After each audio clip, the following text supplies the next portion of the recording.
कभी सोचा है आपने कि क्या कोई ऐसा ग्रंथ हो सकता है जो 100-200 साल पहले ही आज की घटनाओं को पहले से बता दे? क्या कोई संत भविष्य को ऐसे देख सकता है जैसे हम आज का समाचार देखते हैं? क्या सच में भारत और पाकिस्तान के बीच एक महायुद्ध होने वाला है और क्या इसका जिक्र पहले ही भविष्यमालिका नामक ग्रंथ में हो चुका है? दोस्तों, आज हम उठाने जा रहे हैं पर्दा एक ऐसे रहस्य से जो आपके रोंगटे खड़े कर देगा। एक ऐसी भविष्यवाणी जो न सिर्फ भारत के भविष्य को बताती है बल्कि आपके और मेरे जीवन को भी छूती है। तो वीडियो को अंत तक जरूर देखिए, क्योंकि यह सिर्फ जानकारी नहीं बल्कि चेतावनी भी है। क्या आपने कभी सुना है कि सदियों पहले एक संत ने आने वाले युद्धों की सटीक भविष्यवाणी कर दी थी? क्या सच में भारत और पाकिस्तान के बीच भविष्य में एक बड़ा युद्ध होने वाला है? आज हम बात कर रहे हैं भविष्यमालिका की रहस्यमयी भविष्यवाणियों की, जो भारत के भविष्य का आईना बन रही हैं। सदियों से भारत एक ऐसा राष्ट्र रहा है जो आध्यात्मिकता, योग, धर्म और रहस्य से भरा हुआ है। यहाँ नदियाँ केवल जलधाराएं नहीं बल्कि चेतना की प्रवाहवाहिनी मानी जाती हैं। यहाँ पहाड़ केवल प्रकृति का हिस्सा नहीं, तपस्या का प्रतीक हैं। और यहाँ ग्रंथ केवल शब्दों की श्रृंखला नहीं बल्कि समय के परे की दृष्टि होते हैं। ऐसा ही एक अद्भुत ग्रंथ है भविष्यमालिका, जिसे महाप्रभु जगन्नाथ जी के एक दिव्य भक्त और संत आचार्य विश्वरूप जी द्वारा लिखा गया माना जाता है। यह ग्रंथ कोई सामान्य धार्मिक पुस्तक नहीं है, बल्कि इसे एक भविष्य सूचक दस्तावेज माना गया है जिसमें समय से भी आगे झांकने की क्षमता है। इसमें वे भविष्यवाणियां दर्ज हैं जो भारत के आने वाले समय को लेकर गहराई से सोचने पर विवश करती हैं। खासकर जब बात होती है भारत और पाकिस्तान के बीच संभावित युद्ध की, तो इस ग्रंथ में लिखी कुछ पंक्तियां रोंगटे खड़े कर देती हैं। कहा गया है कि एक ऐसा समय आएगा जब सिंधु की सीमा पर फिर से रक्त बहेगा और अग्नि आकाश से बरसेगी। इस पंक्ति में छिपा संकेत स्पष्ट करता है कि एक बड़ा युद्ध पाकिस्तान की ओर से भारत के साथ होगा। लेकिन यह युद्ध सामान्य नहीं होगा। यह युद्ध केवल सीमाओं की रक्षा का नहीं बल्कि धर्म, न्याय और भारत की आत्मा की परीक्षा का समय होगा।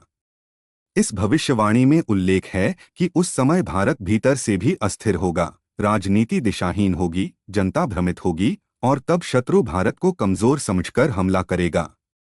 लेकिन तभी भारत की भूमि से एक अदृश्य शक्ति उभरेगी, कोई नेता नहीं बल्कि एक चेतना।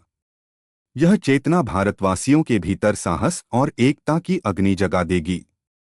इस चेतना के प्रभाव से भारत फिर से एकजुट होगा और युद्ध का सामना पूरी शक्ति के साथ करेगा। ग्रंथ में लिखा है, एक साधु की वाणी से जनवरी में चेतना जगेगी और युद्ध का अंतिम स्वर धर्म की जयकार से गूंजेगा। इस कथन को कई लोग वर्तमान समय के योग, अध्यात्म और सनातन धर्म के पुनरुत्थान से जोड़ते हैं। क्या यह चेतना सोशल मीडिया के माध्यम से जाग रही है? क्या यह भारत के युवाओं में आत्मगौरव की भावना बन रही है? और क्या पाकिस्तान द्वारा किया जाने वाला कोई हमला ही भारत को अपनी खोई हुई आत्मा को पुनः पाने की प्रेरणा देगा? भविष्यमालिका में आगे लिखा है, तीसरे पहर की बेला में आकाश काले घने बादलों से भर जाएगा और अग्नि सिंधु पार से आएगी, परंतु भारत की माटी उस अग्नि को पी जाएगी। इसका तात्पर्य है कि युद्ध भयानक होगा, शत्रु आक्रमण करेगा, शायद मिसाइलों या आधुनिक तकनीक से, लेकिन भारत की धरती, जो देवियों की भूमि है, उसे झेल जाएगी और जवाब भी देगी। ग्रंथ यह भी कहता है कि यह युद्ध लंबा नहीं चलेगा, परंतु इसका प्रभाव पूरे विश्व पर पड़ेगा। वैश्विक शक्तियां हस्तक्षेप करेंगी, लेकिन भारत आत्मनिर्भर रूप में युद्ध को समाप्त करेगा। इसके बाद भारत में एक नए युग का प्रारंभ होगा, जिसे धर्मयुग कहा गया है। इस युग में राजनीति साफ होगी, भ्रष्टाचार मिटेगा और भारत ज्ञान, विज्ञान और आध्यात्म का केंद्र बनेगा। यह सब सुनकर मन में कई सवाल उठते हैं। क्या यह केवल एक कथा है?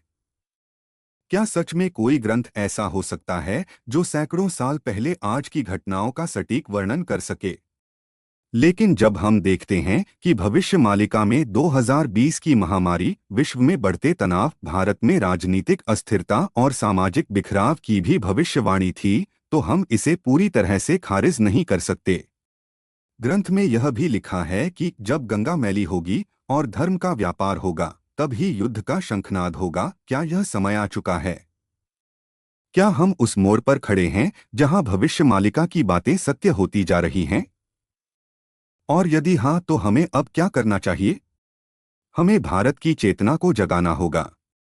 यह युद्ध केवल सीमाओं पर नहीं, हमारे भीतर भी लड़ा जाएगा। आत्मा और अहंकार के बीच, लोभ और सेवा के बीच, अंधकार और प्रकाश के बीच। यदि भविष्य मालिका की भविष्यवाणियां सच हैं, तो यह स्पष्ट है कि भारत का भविष्य उज्ज्वल है, लेकिन उससे पहले एक कठिन रात आने वाली है। इस रात को पार करने के लिए हमें आत्मनिर्भर बनना होगा, विचारों से, तकनीक से, और सबसे बढ़कर अपने धर्म और संस्कृति से जुड़कर। और यही सच्चा राष्ट्रभक्ति का मार्ग है। यही उस ग्रंथ का संदेश है जिसे शायद आज फिर से पढ़ने और समझने की आवश्यकता है। भारत पाक युद्ध की संभावना चाहे सच्चाई बने या न बने, लेकिन भविष्य मालिका हमें एक बात सिखाती है कि राष्ट्र की रक्षा केवल सेना नहीं करती, वह हर नागरिक के संकल्प से होती है। अगर हम सजग रहें, एकजुट रहें और धर्म की राह पर अडिग रहें, तो न कोई युद्ध हमें हरा सकता है, न कोई शत्रु हमें मिटा सकता है। भारत सदैव विजयी रहा है और रहेगा। यही भविष्य मालिका का अंतिम संदेश है। अगर भविष्य मालिका की बातें सच हो रही हैं, तो यह समय है जागने का, जुड़ने का और भारत की चेतना को फिर से जगाने का। युद्ध हो या शांति, हमारे विचार, हमारा धर्म और हमारी एकता ही हमारी असली शक्ति है। अब फैसला आपको करना है, क्या आप इस चेतावनी को नजरअंदाज करेंगे या अपनी भूमिका निभाएंगे भारत के नवयुग को साकार करने में। अगर इस वीडियो ने आपके मन को छुआ हो तो इसे लाइक करें, शेयर करें और कमेंट में लिखें, मैं जागरूक भारतीय हूं और भारत के भविष्य के साथ खड़ा हूं। हम फिर मिलेंगे एक और रहस्यमयी और प्रेरणादायक विषय के साथ। तब तक के लिए जय हिंद, जय भारत।